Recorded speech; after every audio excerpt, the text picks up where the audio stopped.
Good morning, everyone, and good afternoon. So today uh, we will meditate on Satipatthana, mindfulness. Um, and this particular time, we will meditate on first meditate on mindfulness of breathing, and which is also mindfulness of object of mind. So usually we have four mindfulness: mindfulness of body, mindfulness feelings, mindfulness of mind, mindfulness of object of mind. So actually, all things are object of our mind, and because all things are uh, imputed by our minds, from the point of view of mind-only school of Buddhism, Yogacara view. So for that reason, um, for that way, the breath is our object of mind. So we now meditate on breath, awareness of breath. Anapana sati, pana or prana is the breath. Sati is mindfulness. So we meditate on breath, awareness of the breath. Today we're going to do two kinds of meditation. First one is mindfulness of breathing. Then we um, meditate on four noble truths, and particularly noble truths of um, cessation of suffering. And so let's meditate on focused mind on breath, practice mindfulness of breathing this time. And so you pay attention inside your nostrils and breathe in through both nostrils and breathe out through both nostrils. And breathe in and out. As you breathe in, and your abdomen is rising. As you breathe out, your abdomen is falling and rising and falling, rising and falling as you breathe in and out, in and out. And this is a wonderful meditation. And this is a technique that helps our body to relax and reduce stress, and also it gives us rest in the body, and also it will help to uh, renew and rejuvenate our body energies, elements of the body, earth, water, fire, and prana elements, and also boosting the immune system of the body. It helps tremendous way, and and this is what we need. We all need, and also it is wonderful method for refreshing our mind. And this mindfulness of breathing is a sanctuary for the mind. So when moment we focus our mind, concentrate on the breath, and this is a wonderful practice, so that our mind is with the breath, and as you breathe in and out, the rising, follow the rising, the falling sensation of your abdomen. Then your mind is in the present moment, and your mind is with your body here and now. Your mind is not somewhere else on the past or future, and a busy mind or organizing, which is very exhausting, and burning out a lot of the mental elements and energies, wasting a lot of mental elements. And when your mind is so busy dwelling into the past, dwelling into the future, so mm, concentrate on the breath is relief, and protection for the mind. And this is a wonderful method. So this is a great opportunity. This is a kind of luxury. Meditation is a luxurious, and luxury without material craving, without material consumption, and simplicity, simple living, and the Buddha's way of living, the way the Buddha practiced. We follow the footsteps of Lord Buddha here. So please focus your mind on the breath. We practice anapanasati, mindfulness of breathing.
Next meditation is meditation on Four Noble Truths. As I mentioned earlier, I will lead meditation on Four Noble Truths and give some explanation on Four Noble Truths. So this is a very concise meditation on Four Noble Truths. And Four Noble Truths is a big subject, you know. You can study Four Noble Truths for many, many months, years, and you can meditate on Four Noble Truths for many, many months and years. But today I'd like to give a concise, lead concise meditation on the Four Noble Truths. So the first Noble Truth is Noble Truth of suffering. So in Tibetan word, we say Dunga Demba. Second noble truth is noble truth of cause of suffering. In Tibetan word is Kunjung Demba. And the third noble truth is noble truth of cessation of suffering. Gokwe Demba. And the fourth noble truth is path to cessation of suffering. Lamji Demba, or we say Pakwe Demba. Pakpa is Tibetan word for noble. Here, noble is the Aryas, the enlightened ones, right? So now, how do we meditate on the Four Noble Truths, right? Do you just meditate on suffering alone? Yes, you can do that. You can meditate on second Noble Truth, cause of suffering alone. Yes, you can do that. Do you meditate on cessation of suffering? Yes, you can. And do you meditate on path to cessation of suffering? Yes, you can. And there are so many different kinds of meditation. Each noble truth, as I said, you can spend weeks or months. But also, it is good to meditate or Four Noble Truths, concise way, and here and now, right this very moment. So let me talk about now. How do we meditate on noble truth of suffering? Right here. So while you're sitting on meditation cushion, you are going through certain kind of suffering.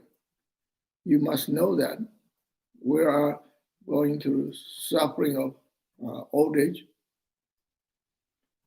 and we can see the effect of the old age, symptoms of old age, as you see while you're sitting. You can see suffering of the body, suffering of the mind.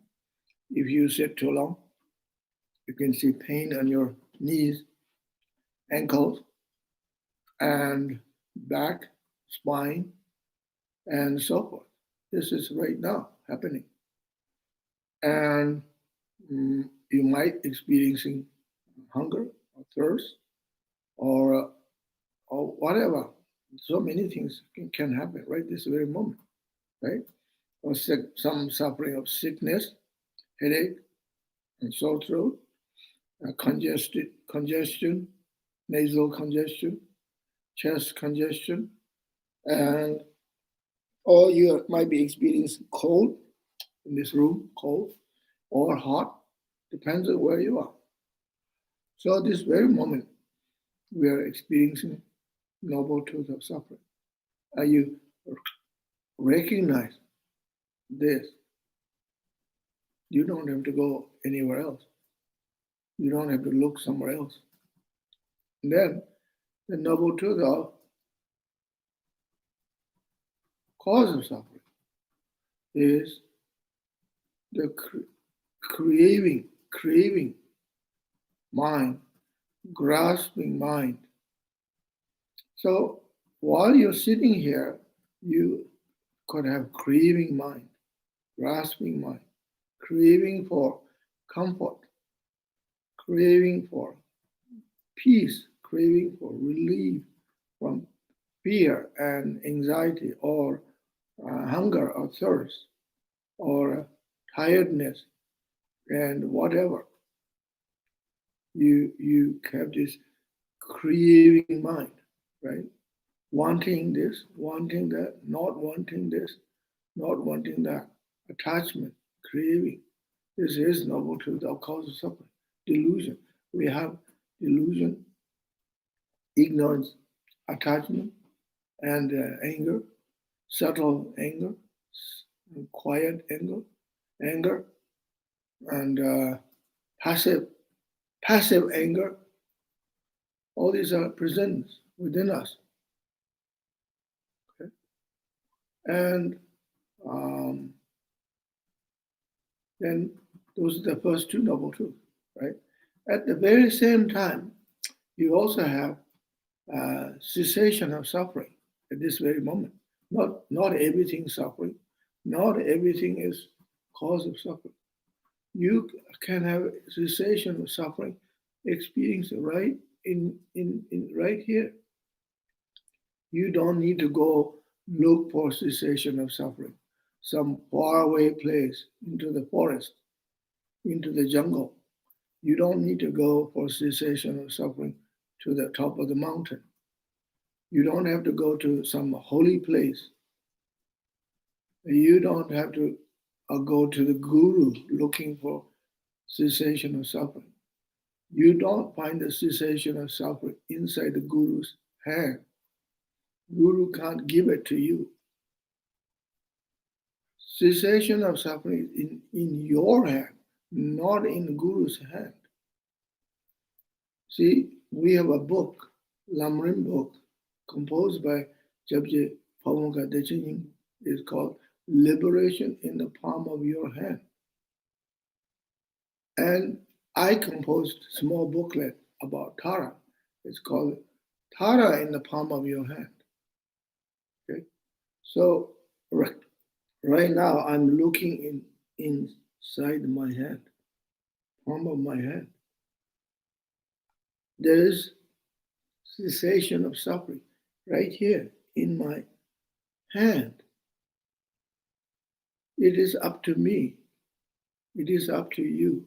It is up to you and me, the cessation of our suffering. Cessation of our suffering. Right here. You don't have to find somewhere. The cessation of the suffering is not in the past, not in the future, at the right here. This is what we call Gokpe Dempa. Okay, I'm not talking about the ultimate cessation of suffering. I'm not talking about nirvana. I'm not talking about Buddhahood.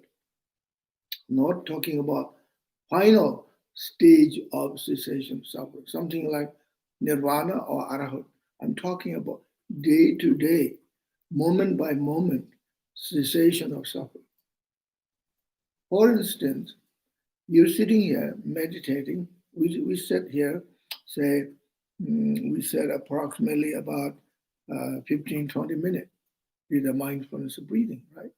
So you may not notice you found cessation of suffering in your body, cessation of suffering in your mind, the peacefulness, calmness, and smoothness, comfortableness, and serenity,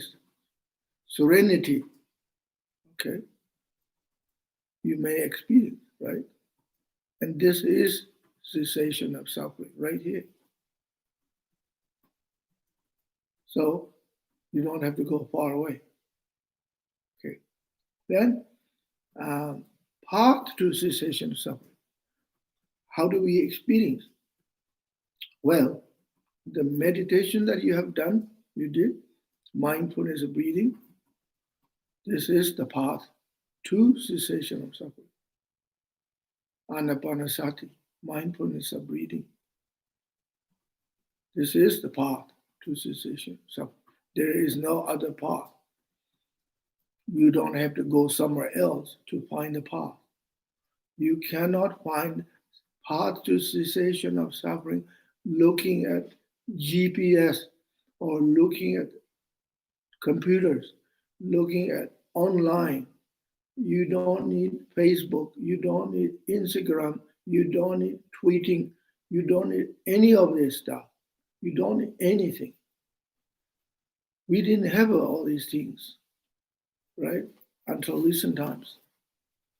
And to find a path to cessation of suffering, all you have to do is sit on cushion, keep your back straight, and relax your body and mind, and practice mindfulness of breathing, anapanasati, and practice whatever the meditation is you are doing.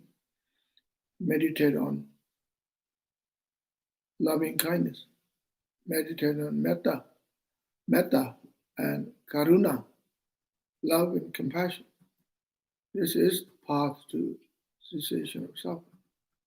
And after this, see, after the Four Noble Truths, then the next topic is Eightfold Noble Path.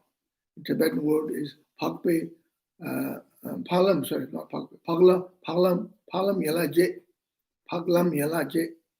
The Eightfold Noble Path: right livelihood, right action, right motivation, right concentration, right mindfulness, and so forth.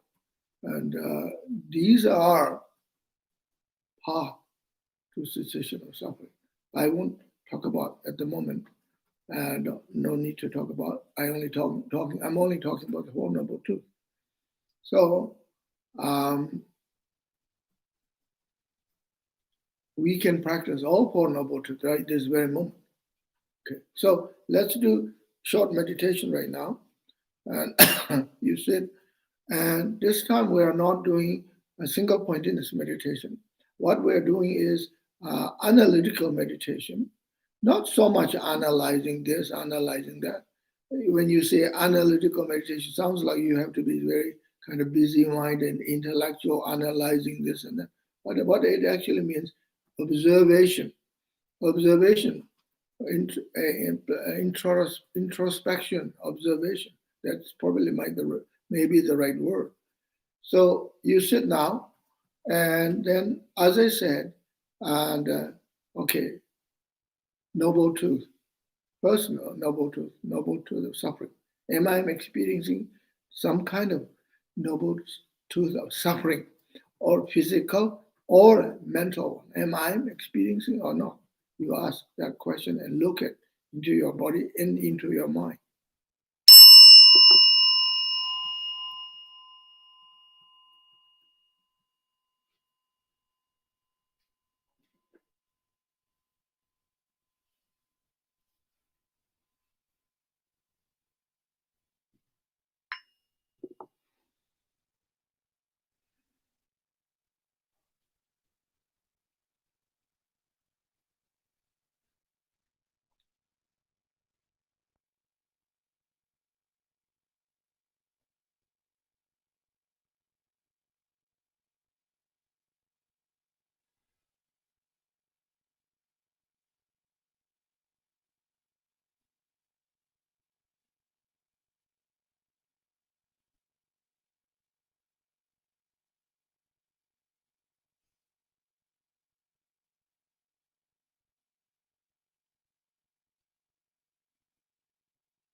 Next meditation is the second noble truth, the cause of dukkha, cause of suffering.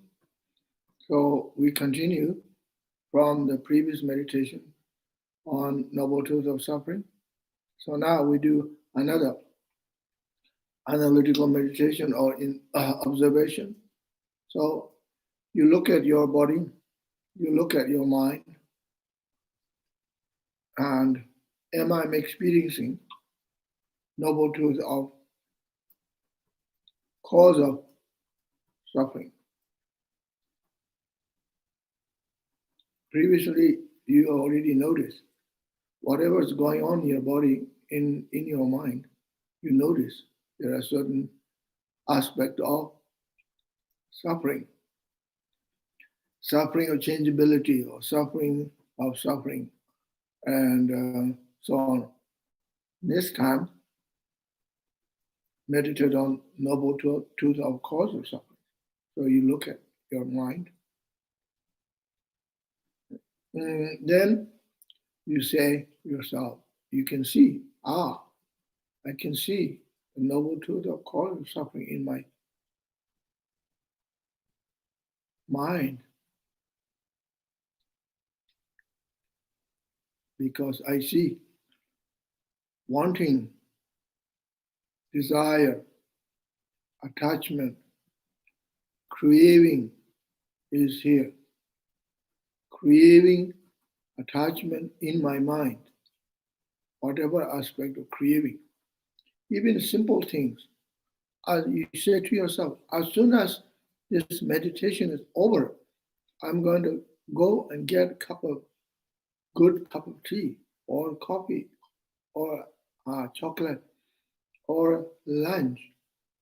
This is craving mind. Or I'm going to lie down on bed or go for a walk, get some fresh air, and so on and so forth. And I can't wait. This pandemic is over. Then I can travel. I will be free. I can hang out and meet my family and friends, have a normal life, right? So this is another kind of craving. I'm not saying these are bad or good, just talking about the nature of your mind. So once you're craving of this, and that is the cause of suffering, right? This very moment. I'm not happy here because I'm craving this, craving that, right? Not being able to be in the present moment. So this is noble truth of cause of suffering. Okay, let's meditate on that. Or on a physical sense, you could also notice that you are causing suffering, noble to the cause of suffering in your body.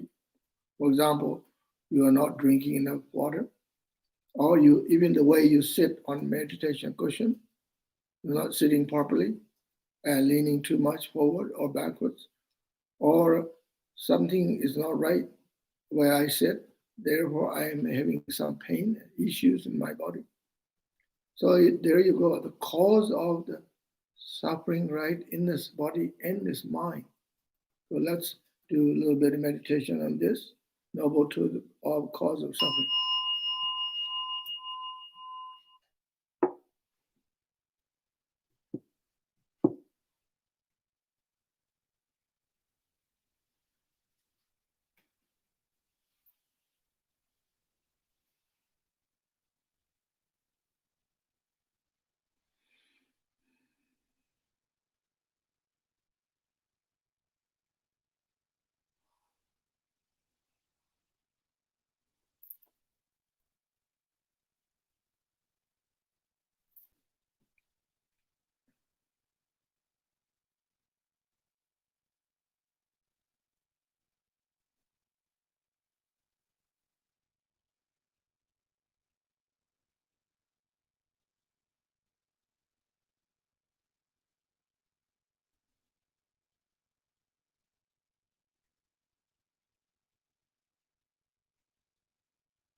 So that's the meditation on, short meditation on noble truth of cause of suffering, recognizing, craving, attachment, and so on and so forth.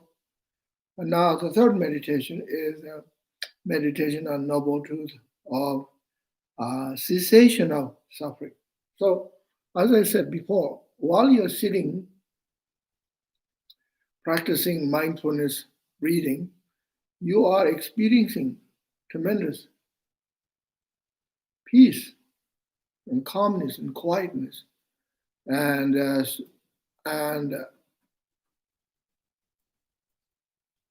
I said, this is a kind of gift, a luxury you're experiencing. And experiencing relaxation, releasing stress, stress reduction, peace and quiet, calmness, physically and mentally, physically comfortable, and mentally feel peaceful. This is noble truth of cessation of suffering. Okay, and I know some of you thinking in your mind, oh, this is wonderful meditation. And I love meditating on satipatthana, mindfulness.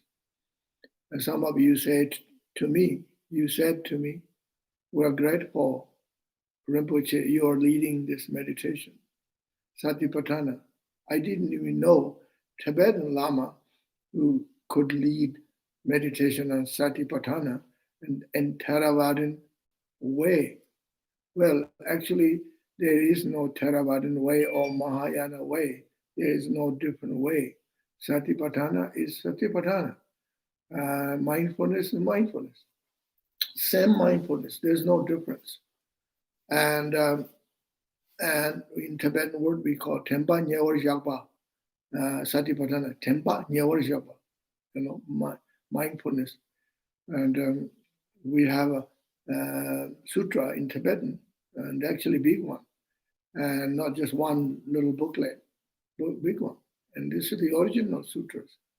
And but there are some techniques here. The way I lead is more or less Theravadan way. I was in Thailand studied, and Vipassana meditation. I'm not only one. There are four of us, actually 5 of us, went to Thailand. Tibetan Lamas went to Thailand. We studied Theravadan Buddhism. And when I was there, one Western fellow came through Thailand. He studied in Dharamsala, Tibetan Library and Archive. When he was in Bangkok, he said to me, why are you here studying Hinayana Buddhism? You become Hinayanist now? And I said, we are always being Hinayanist. And I'm not sure we are actually being a Mahayanist. But I'm trying to build bridge here between Theravadan Buddhism or so-called Hinayana Buddhism and Mahayana Buddhism, building the bridge. I'm trying to make the bridge here. So I'm very grateful I had the opportunity to study mindfulness, Satipatthana Sutras, and Vipassana meditation under my teacher, Ajahn Buddhadat Dasap, and other Ajahns, teachers in Thailand. So, okay, next meditation, the short one. We're going to do short one now. We meditate on noble truth of cessation of suffering, okay? And we don't really need to meditate on noble truth of path to cessation of suffering, because we have the path. Path is here, right here, as I said. This is the path. So let's do short meditation on noble truth of cessation of suffering.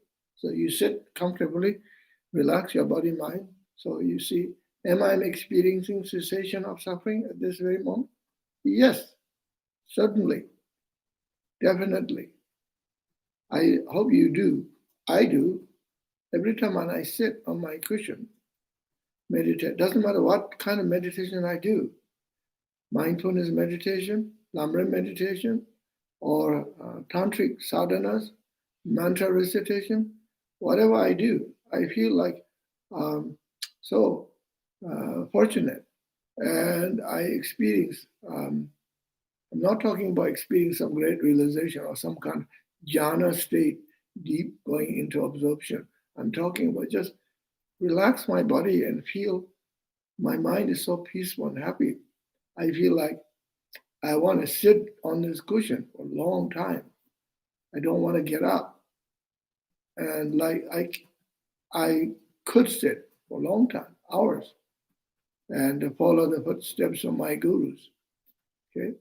I feel this so much gratitude mentally, physically, feel what we call in Tibetan word, uh, kind of like what we call suppleness.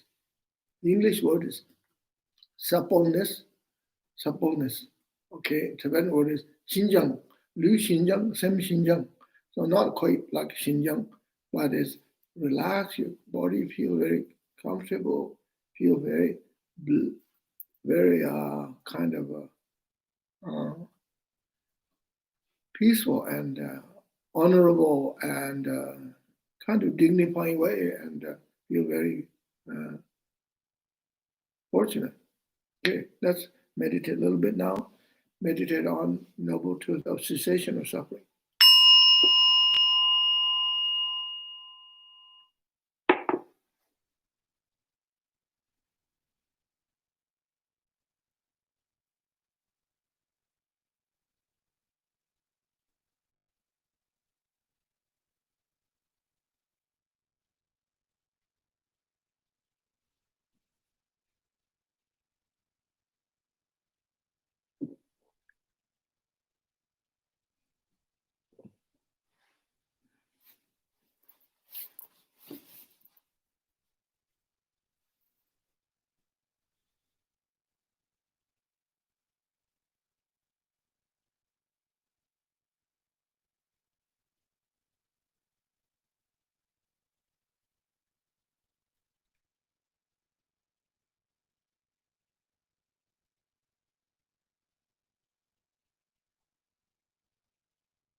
that was short meditation. So I like to read one paragraph here about the Four Noble Truths, composed by famous Burmese teacher Sayadaw U Pandita. This book is called In This Very Life. You see here. You see this book here, In This Very Life, by Sayadaw U Pandita. And Sayadaw, Burmese word, means very senior reverend teacher, Sayadaw U Pandita. He was a chief disciple of Mahasi Sayadaw. So I like to read paragraph here. The yogi may see directly that all physical and mental phenomena share the characteristic of suffering. When this happens, we say that when we say that the first noble truth is seen. So this is first noble truth. That when the yogi mentally, physically, sharing the characteristic of suffering. Then, when the first noble truth has been seen, the remaining three are also seen. So the last three noble truths. Thus, it is said in the text, and we can observe the same in our own experience. We can experience all the Four Noble Truths right now because there is mindfulness at the moment of occurrence of mental and physical phenomena. No craving arises. With this abandoning of craving, the second noble truth is seen. So when you don't have craving anymore, then that's the second noble truth you experience. The second noble truth is cause of suffering.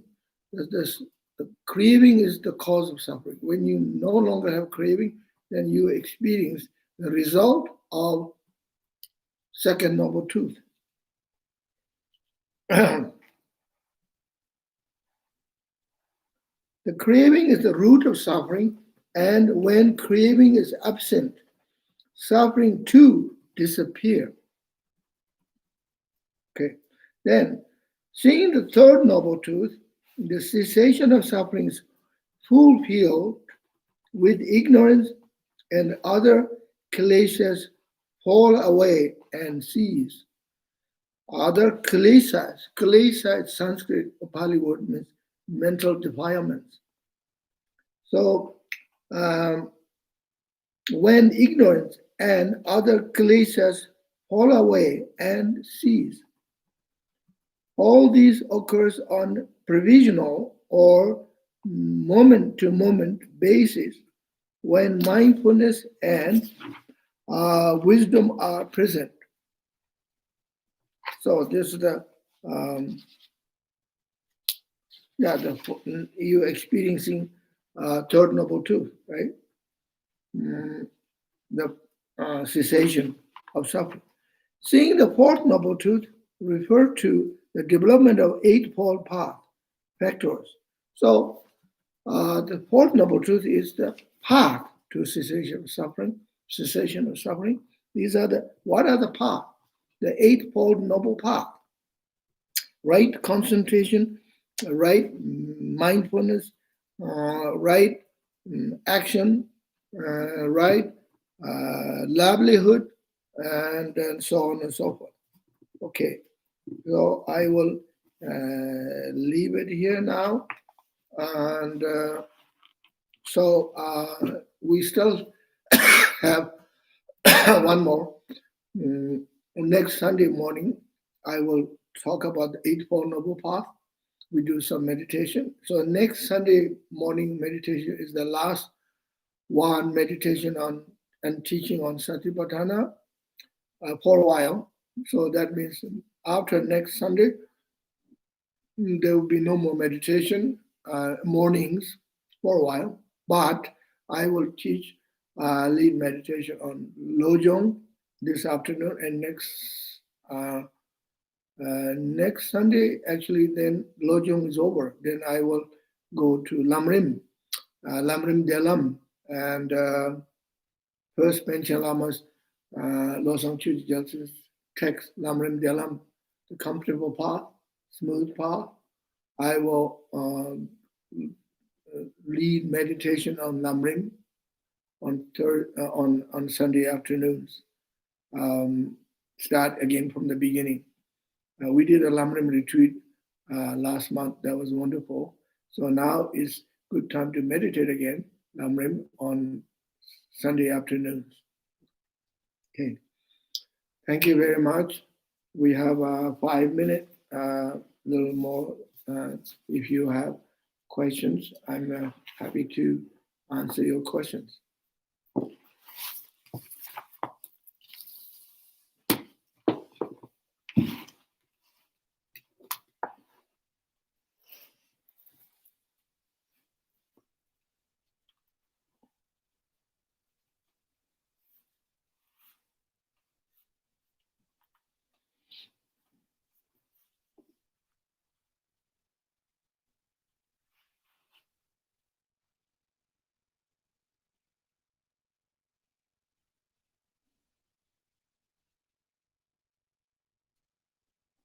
Any questions?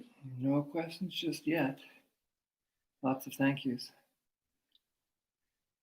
Appreciations. Good.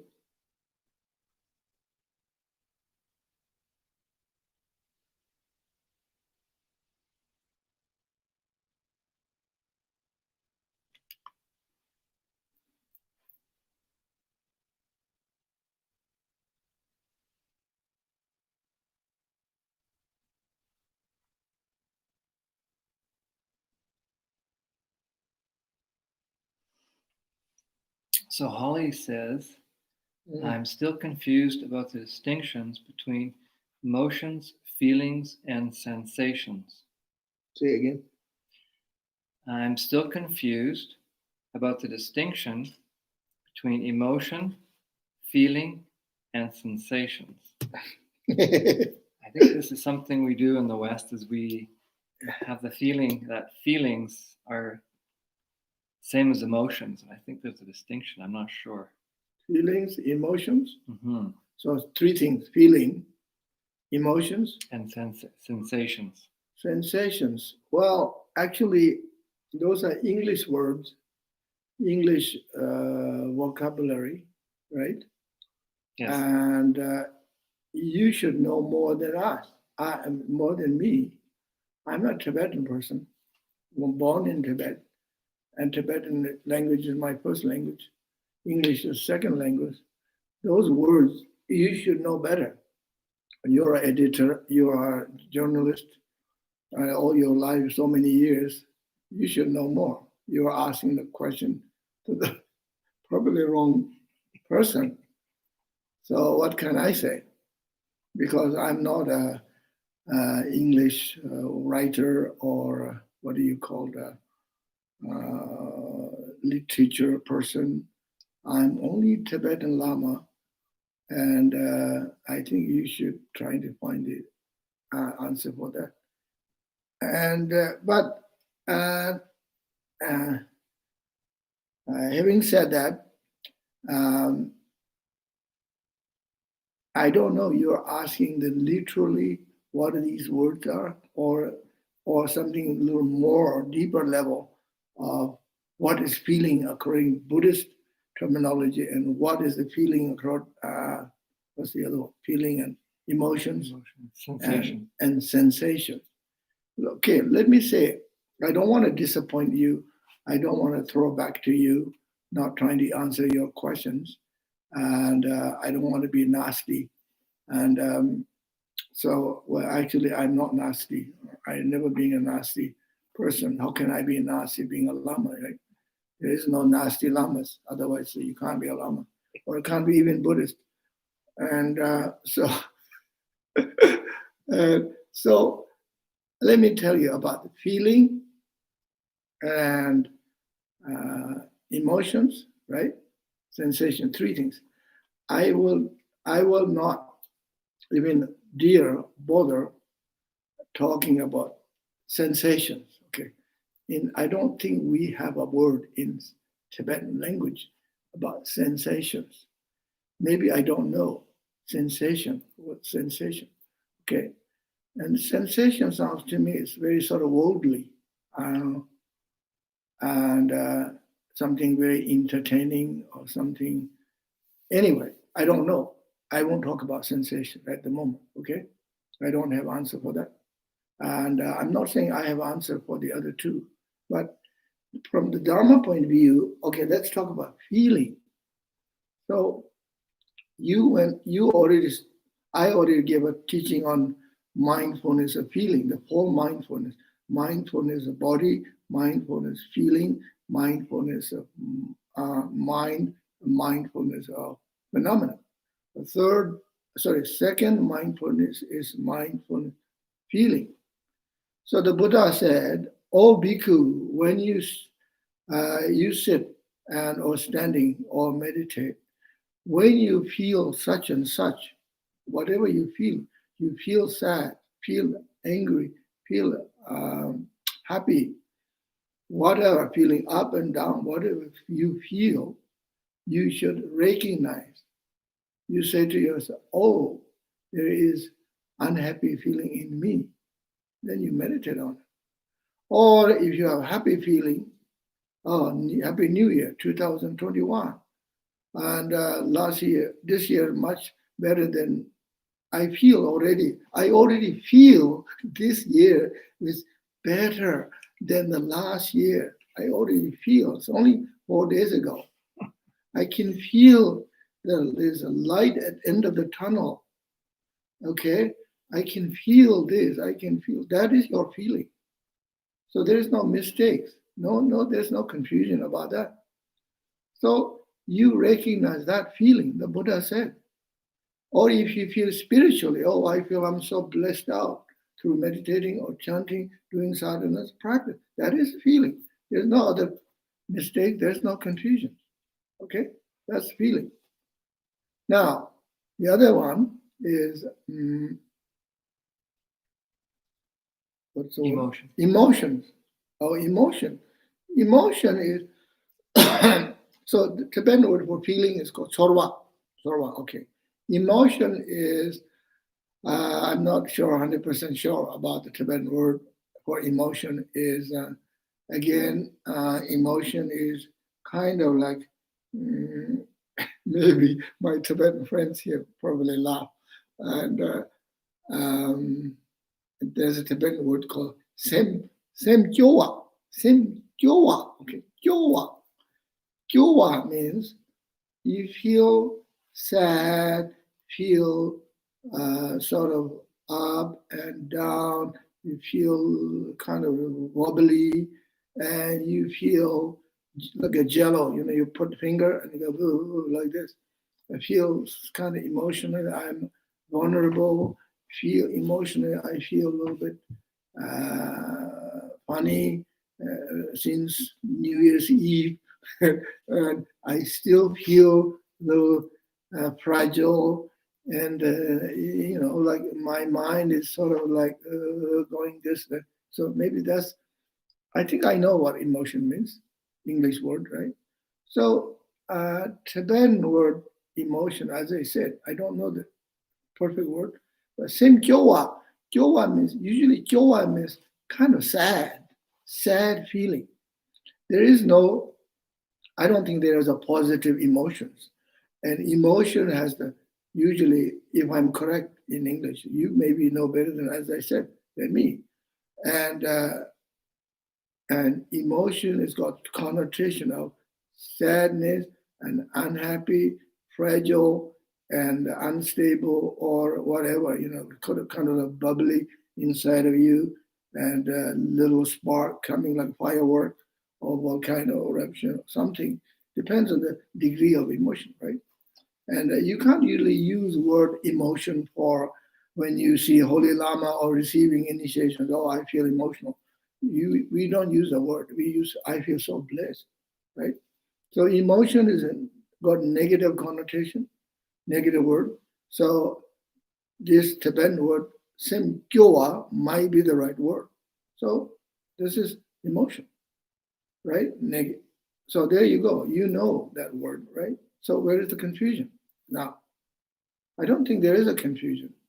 If there is a confusion, then it's your mind is creating confusion among those three, and you're thinking too much about all these words, and it's something not necessary. And now you're again defeating the purpose of mindfulness and meditations. Be here now. You're not being in here now. Talking about emotion, sensation, and talking about all these things. And I don't think there's much use about that unless you want to teach for somebody about these things, Buddhist psychology, philosophy. Of course, that's good. I'm not putting you down, and it's good. But if you're in day-to-day life, it's not so useful investigating on those things. But sensation, I won't even go there. Okay, I don't understand that word sensation, and it's not very. To me, it doesn't seem not very spiritual, anyways. Thank you very much, Holly, asking that good question, and I hope I give you useful answers. Okay, good.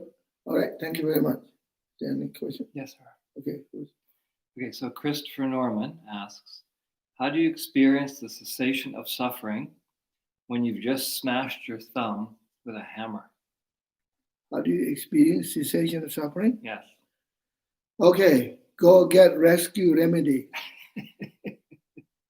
Put some tea tree oil on your finger, or put arnica oil, or put tromils, put some bandages, or put some ice. You should know that. That is your cessation of suffering for smashing your finger by hammer. Or you throw the hammer down in the bush. Say, goodbye. I know one friend of mine did this. He was building my cabin. He hit the hammer on his finger. He was all kind of, first thing what he did, throw the hammer in the bush. I think maybe it makes him feel better. Okay, that's a good question. And so please don't smash your fingers, okay? And then let Chris do it. Let Chris do the hammering. This is Cameron asking or Chris asking? That was Chris asking. Oh, Chris asking. Yeah. Okay, then let Cameron do the hammering. If you're smashing finger too many times, or ask young bloke and another fellow, or wear nice gloves or something, some protection. Yeah, good gloves. Wear leather gloves. Yeah. Good question, Chris. Tom Troughton asks, thank you, Rinpoche. I am confused how the sensations we experience in everyday meditation are different from changing suffering.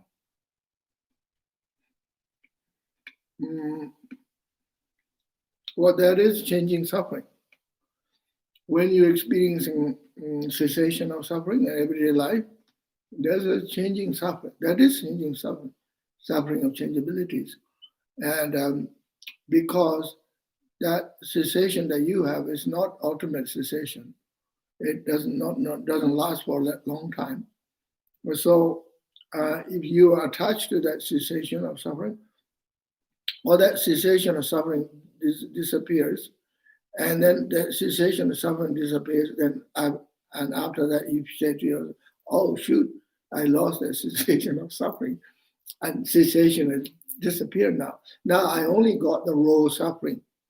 Then that's called suffering of changeability. That's how it is. Thank you. Don Connolly asks, when intense psychological memories arise during meditation, that is, traumatic experiences that appear as fresh as when they originally occurred, what is the instruction to do with this? Memories? Old memories come up? Yeah, when past traumas come up when you're meditating. Right. How do you deal with that? Well, to dealing with that, you say to yourself, I'm experiencing the trauma. Okay, I'm experiencing the trauma. All right, and then depends on when that trauma occurred to you, when, what age. Okay, so if you experience that trauma from childhood, as a child, as a little boy, then you say to yourself, you look in yourself, you look in this inner boy, boy Don, boy Donnie. Hi Donnie, hey Donnie, you're okay. You're okay. You're safe. You're okay. I'm sorry that you got traumatized when you were a little boy, but you're okay now. You're okay. You're a grown up man. You're fine. You talk to your inner child.